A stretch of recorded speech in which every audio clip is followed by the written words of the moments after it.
طيب سؤال، ليه الاهلي هيلاعب حرس الحدود ماتش العوده اللي هو في ملعب الحرس هيتلعب في القاهره في استاد الكليه الحربيه، وبيراميدز هيلاعب حرس الحدود في اسكندريه؟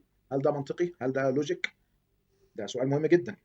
الاسئله دي يا جماعه انا بتكلم، مش بنتكلم بقى في موسم واحد استثنائي ولا موسمين ولا ثلاثه، احنا بنتكلم بقى لنا 15 موسم على الحال ده، 15 موسم متتالي قابل للزياده. الاهلي ما بيلعبش الاسماعيلي في اسماعيليه، ما بيلعبش المصري في بورسعيد، حتى سيراميكا مش بيلعبوا في استاد هيئه قناه السويس، دلوقتي كمان كهرباء اسماعيليه مش بيلعبوا في اسماعيليه، يعني 15 موسم على التوالي بيحصل كده. ومش ايوه، ليه بقى يا استاذ خالد؟ ليه بقى؟ تخيل معايا، ليه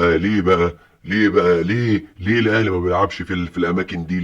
ليه ما بيروحش اسماعيليه؟ ليه ما بيروحش بورسعيد؟ طب ليه اسكندريه؟ طب ليه السويس؟ ليه يا استاذ خالد؟ مساء الفل عليكم، اهلا وسهلا بكم في فيديو جديد. النهارده هتكلم في موضوع مهم جدا عن جدول قرعه الدوري اللي اقيمت يمكن امس، واسئله مهمه جدا عن ملاعب اللي هيتلعب فيها الماتشات، وتحديدا ملاعب مباريات النادي الاهلي. في علامات استفهام كتيره جدا، في حاجات غريبه. هنطرح بعض الاسئله كده، يمكن عندي 10 اسئله بالظبط، 10 اسئله مهمه جدا هندور لها على اجابه، لو حد له عنده اجابه يا ريت يبلغنا بيها. طيب نبدا مع بعض الاسئله المهمه بتاعتنا. اول سؤال هو ليه النادي الاهلي بيلاعب الاسماعيلي في برج العرب والزمالك وبيراميدز بيلعبوه في ملعب استاد اسماعيليه؟ ده اول سؤال عندي محتاج اجابه من رابطه الانديه واتحاد الكوره. السؤال الثاني، ليه النادي الاهلي بيلعب المصري البورسعيدي برضه في ملعب برج العرب وبيراميدز هيلعبه في استاد السويس؟ برضه ده سؤال تاني مهم جدا. طيب السؤال الثالث والاهم، ليه النادي الاهلي بيلعب سيراميكا كليوباترا الماتش اللي هو المفروض على ملعب سيراميكا بيلعبوا النادي الاهلي هنا في القاهره في استاد المقاولين العرب زي ما حصل الموسم اللي فات مثلا، في حين ان الزمالك وبيراميدز لما بيلعبوا سيراميكا خارج ملعبهم بيلعبوا في استاد هيئه قناه السويس؟ ايوه، طب ماشي، يعني احنا دلوقتي هنقول الاسماعيلي والمصري الاهلي ما بيروحش يا عم عشان دواعي امنيه، عشان رغم ان القصص دي عدت عليها كتير يعني، ورابطه الانديه تقدر تحل القصص دي. احنا الحمد لله في بلد امن وامان، الحمد لله، ولا دواعي امنيه ولا في مشاكل، الحمد لله احنا في بلد امنه. طيب لكن انا ليه اروح العب سيراميكا في اخر الدنيا كزمالك او بيراميدز؟ اروح العب سيراميكا في اخر الدنيا وانت حضرتك تلعب سيراميكا الماتشين في القاهره هنا، واحد في مقاولين العرب، واحد مش عارف في ليه، يعني ليه؟ هل دي مثلا منافسه شريفه؟ انت بتكسب تبقى مبسوط كده، بتاخد الدوري تقول اه ايه ده 45 دوري 46 840 دوري، ده كده كويس يعني؟ لو احلى حاجه ده راجل صحفي بيجي على الزمالك ساعات وبيجي على الاهلي ساعات، راجل ليه يعني شغله وما لناش دعوه بانتمائه. بس بتكلم في ايه بقى دلوقتي؟ الراجل بيقول لك بقى لنا 15 سنه، 15 موسم على النظام ده. يعني تخيل 15 موسم دول، احسب الاهلي خد فيهم كام دوري بالنظام المقرف ده. وبعد كده بقى تعالى بقى افرح ونفيق. عرفت بقى ليه لما بناخد دوري بيبقى طالع من القرف ده كله ونبقى مبسوطين بيه؟ عرفت ليه؟ الزمالك الموسم ده اول ماتش مع سيراميكا هيلعب في استاد هيئه قناه السويس، بيراميدز الموسم الماضي لما لعب سيراميكا خارج ملعبه لعب في استاد هيئه قناه السويس، في حين النادي الاهلي في ماتش سيراميكا الموسم اللي فات كان خارج ملعبه ولعبه في استاد المقاولين العرب هنا في القاهره. طيب السؤال الرابع، ليه النادي الاهلي هيلاعب فريق كهرباء الاسماعيليه في استاد السويس في مدينه السويس، والزمالك وبيراميدز هيلعبوه في ملعبه في استاد اسماعيليه في مدينه اسماعيليه؟ برضه ده سؤال مهم. الاسئله دي يا جماعه انا بتكلم، مش بنتكلم بقى في موسم واحد استثنائي ولا موسمين ولا ثلاثه، احنا بنتكلم بقى لنا 15 موسم على الحال ده، 15 موسم متتالي قابل للزياده. الاهلي ما بيلعبش الاسماعيلي في اسماعيليه، ما بيلعبش المصري في بورسعيد، حتى سيراميكا مش بيلعبوا في استاد هيئه قناه السويس، دلوقتي كمان كهرباء اسماعيليه مش بيلعبوا في اسماعيليه، يعني 15 موسم على التوالي بيحصل كده. ومش فريق واحد ولا اثنين نقول استثناء ولا ثلاثه، دول اربع فرق بقى عندنا: اسماعيلي مصري سيراميكا كهرباء اسماعيليه. بيراميدز بيلعبهم على ملاعبهم، والنادي الاهلي مثلا مش بيلعبهم على ملاعبهم. دي طبعا نقطه مهمه جدا. طيب نروح للسؤال الخامس وده سؤال مهم جدا. زي ما قلت لكم ماتش الاهلي وكهرباء الاسماعيليه هيتلعب فين؟ هيتلعب في استاد السويس. طيب يعني الاهلي يقدر يلعب في استاد السويس او يقدر يلعب في مدينه السويس، والامن موافق على كده ومامن المباراه. طب ليه الاهلي ما يلعبش الاسماعيلي في مدينه السويس؟ وليه ما يلعبش المصري في السويس؟ ليه ما يلعبش سيراميكا في السويس؟ بيبقى على الاقل مش في ملاعبهم، مش في اسماعيليه وبورسعيد، لكن ما يبقاش برضه في ملعب بعيد خالص في برج العرب، يتلعب المباراه دي في ملعب قريب منهم في استاد السويس. يعني اهو الراجل حتى بيقول لك كلمتين يعني. برضه سؤال، يعني ليه الاهلي ما يلعبش الاسماعيلي في السويس؟ يعني السويس جنب اسماعيليه، ليه مثلا اجيب له الاسماعيلي هنا؟ ليه؟ ليه اجيب له المصري هنا او يروح برج العرب يسافر من بورسعيد لاسكندريه؟ طب ما جسم ما السويس جنبه، ما السويس جنبه عشان حتى نحقق مبدأ تكافؤ الفرص، رغم انه برضه مش هيبقى موجود، بس يعني نحقق حته منه يا عم. لكن ازاي؟ امال نرضي الناموس ازاي؟ اعتقد ده يبقى منطقي اكتر. طيب السؤال السادس ده بقى مهم جدا، هنبتدي بقى نخش في الاسئله الصعبه او الاسئله يمكن خارج المنهج. لو اتكلمنا عن ماتشات الاسماعيلي والمصري وسيراميكا بالنسبه للنادي الاهلي وعدم لعبها في اسماعيليه او بورسعيد او استاد هيئه قناه السويس، بنقول ان دي دواعي امنيه، ما ينفعش الاهلي يلعب في الاماكن دي لبعض الدواعي الامنيه، قد نتقبل هذا الامر. طيب سؤال، ليه الاهلي هيلاعب حرس الحدود ماتش العوده اللي هو في ملعب الحرس هيتلعب في القاهره في استاد الكليه الحربيه، وبيراميدز هيلاعب حرس الحدود في اسكندريه؟ هل ده منطقي؟ هل ده لوجيك؟ ده سؤال مهم جدا. طيب السؤال السابع، نخش على السؤال السابع. السؤال السابع، لو الناس بتقول لك استاد الماكس ما ينفعش يتلعب فيه ماتش الاهلي وحرس الحدود، طيب حرس الحدود من اسكندريه، ليه ما يتلعبش في استاد اسكندريه؟ ليه ما يتلعبش في استاد برج العرب؟ ليه يتلعب هنا في القاهره؟ طب ايه حرس الحدود كمان؟ يعني هل حرس الحدود فيه مشاكل في اسكندريه مع الاهلي كمان، ولا في ايه بالظبط؟ احنا مش فاهمينها دي. يعني ليه الاهلي لاعب حرس الحدود هنا في القاهره وبيراميدز او الزمالك مش عارف الزمالك هو كمان، حتى لو الزمالك هو اللي هيلاعبهم برضه هو كمان هنا؟ ده غلط. يا عم صفرني، يا عم صفرني اسكندريه، ايه المشكله في اسكندريه؟ يا جدعان عايزين منافسه شريفه، ما تعرفوش يعني ايه شريفه؟ ده سؤال مهم برضه محتاجين له اجابه.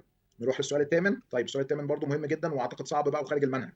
رابطه انديه اعلنت ان ماتش الاهلي وحرس الحدود هيتلعب في استاد برج العرب، ده الكلام مع اعلان القرعه ونزل كده على صفحه رابطه الانديه الرسميه. كل الماتشات نزلت مع يعني ملاعبها صح، واتحط فيه ماتش الاهلي وحرس الحدود في ملعب برج العرب بعد اجراء القرعه.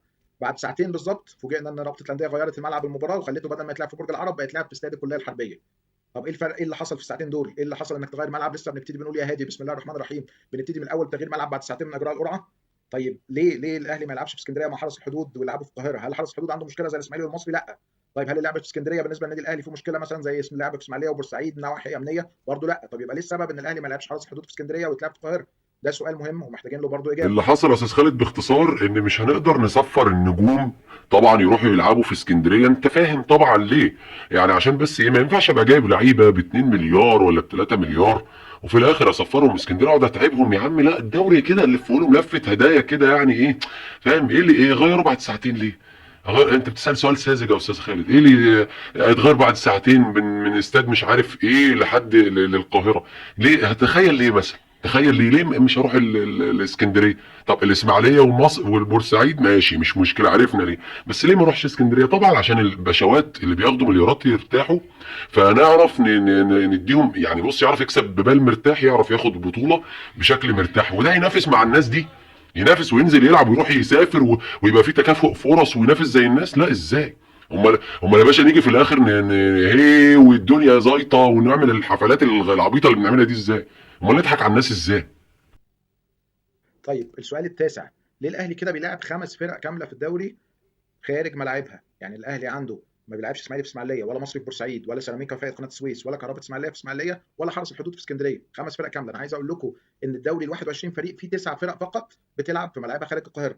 الاهلي 5 منهم، يعني اكتر من النص، ما بيلعبهمش في ملاعبهم.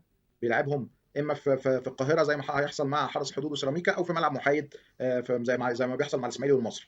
يعني في حين ان في 9 فرق بتلعب خارج ارضها. يعني تخيلوا بيراميدز هيلعب 9 ماتشات في ارض الخصم، الاهلي هيلعب 4 مباريات فقط في الدوري كله في ارض الخصم لو حصلت يعني كمان. يعني جوه القرعه طبعا الدوري دور واحد ممكن ما تحصلش، لكن الاهلي يلعب اقصى حاجه يلعب 4 ماتشات في ارض الخصم، وبيراميدز يلعب 9 ماتشات في ارض الخصم، اكتر من الضعف. حين الاهلي باقي ماتشاته كلها يا اما في ملعبه في القاهره او ملعبين او حاجه في ملعب محايد. طيب السؤال العاشر والاخير، فين بقى مبدا الفير بلاي او اللعب النظيف او اللعب العادل اللي الفيفا بيقره دايما؟ فين مبدا تكافؤ الفرص بين الفرق، ان كل الفرق تلعب عدد ماتشات على ارضها زي عدد ماتشات بره ارضها؟ الكلام ده للاسف مش موجود عندنا. دي اسئله كتيره، 10 اسئله مهمه جدا. مش عارف، مش هتلاقوا لها اجابه، او يمكن تلاقوا لها اجابه واحده بس. اسيبكم انتوا بقى تردوا على الاسئله دي في الكومنتات على الفيديو. اشوفكم ان شاء الله في فيديو تاني قريب. متشكر جدا ليكم.